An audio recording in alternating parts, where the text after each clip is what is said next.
must be honest with you.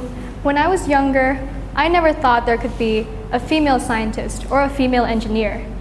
And not because I was a misogynistic little girl or anything, but because in all the movies that I had watched and in all the textbooks that I had read, most of the cool jobs, the groundbreaking jobs, were almost always portrayed by men.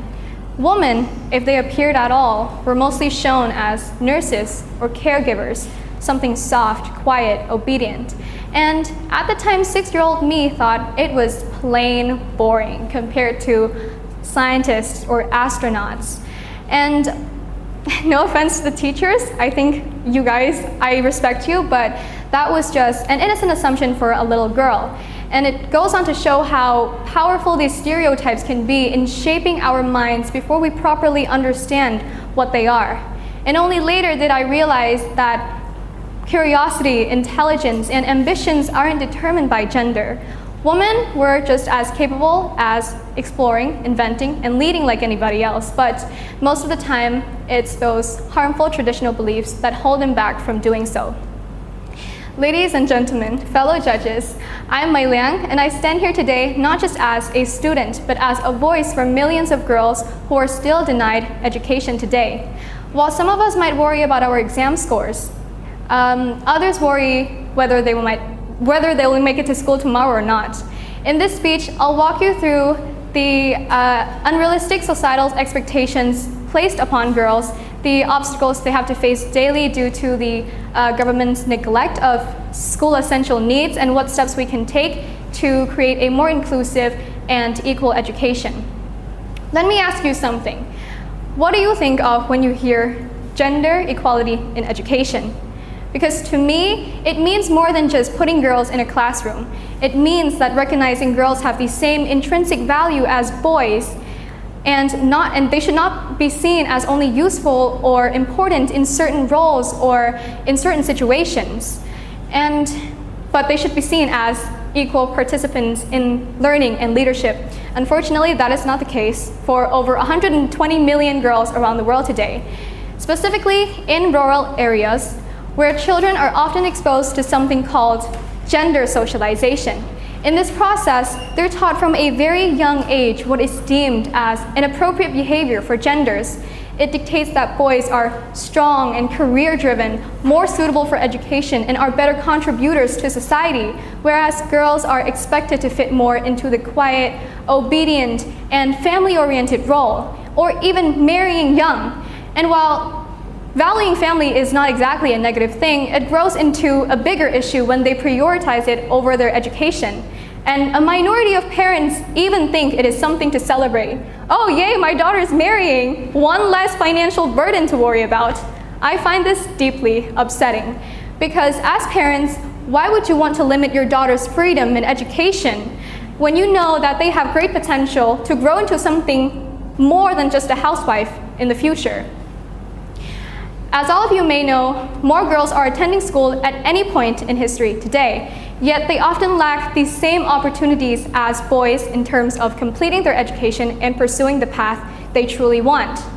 In the classrooms, teachers might oftenly unconsciously choose boys over girls to solve problems like math or physics, despite girls having the same potential. And this repeated pattern can lead to them feeling like they're less capable than their peers, and it will slowly discourage them from pursuing education in fields like science, math, or technology, which is often wrongly seen as male-dominated fields.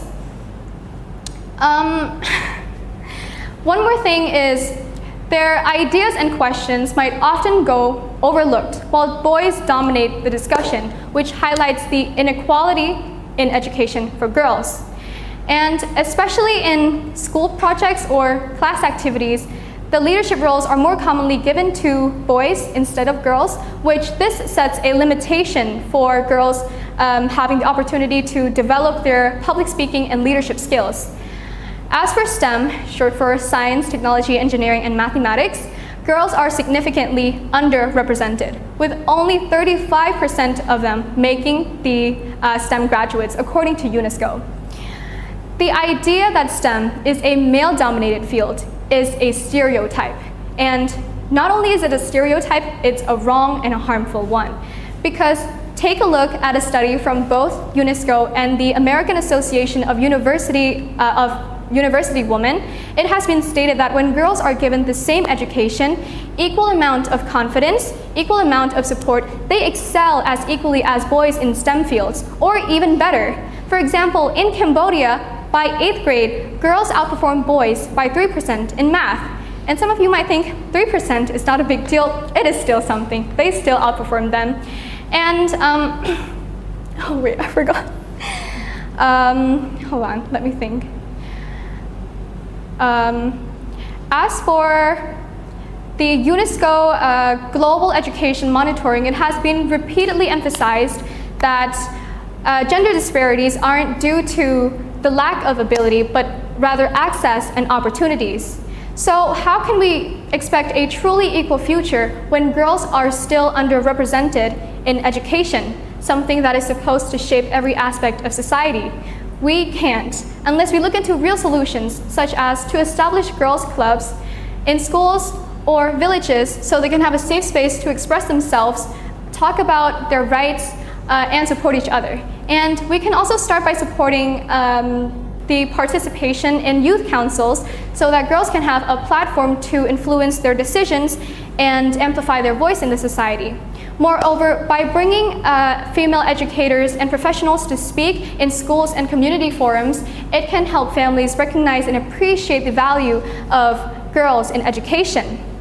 There's a 19-year-old girl, and her name is Cao Ming Huang. She grew up in a rural area full of stereotypes. Girls shouldn't pursue education, they shouldn't go far. She had a laptop and a dream.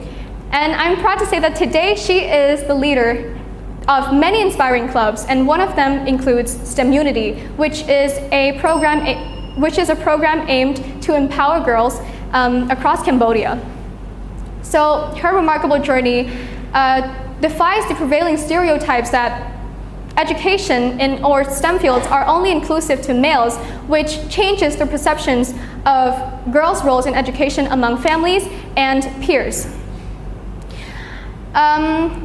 As you can see, these solutions aren't luxuries. These solutions are lifelines, because when girls are denied education, it's not just a woman's issue. An entire society falls behind, and it will eventually affect us as a whole. So let this be a wake-up call, not just another speech or another moment that fades with time. And it's because it's a matter of opportunities and human lives. Because when it gets to a point when a girl has to choose between her education and dignity, we fail as a society. We lose something powerful. So let's make a promise here today to take action, to fight for freedom, so girls can dream without limits. So girls can dream without limits. So they can walk into classrooms feeling like they belong. And remember, change doesn't only start in the halls of power or in the pages of policy. It starts with you and me. Because when we stand together, when we unite, there's no dreams too far or barriers too strong. And together, we create a better future for the next generation. Thank you.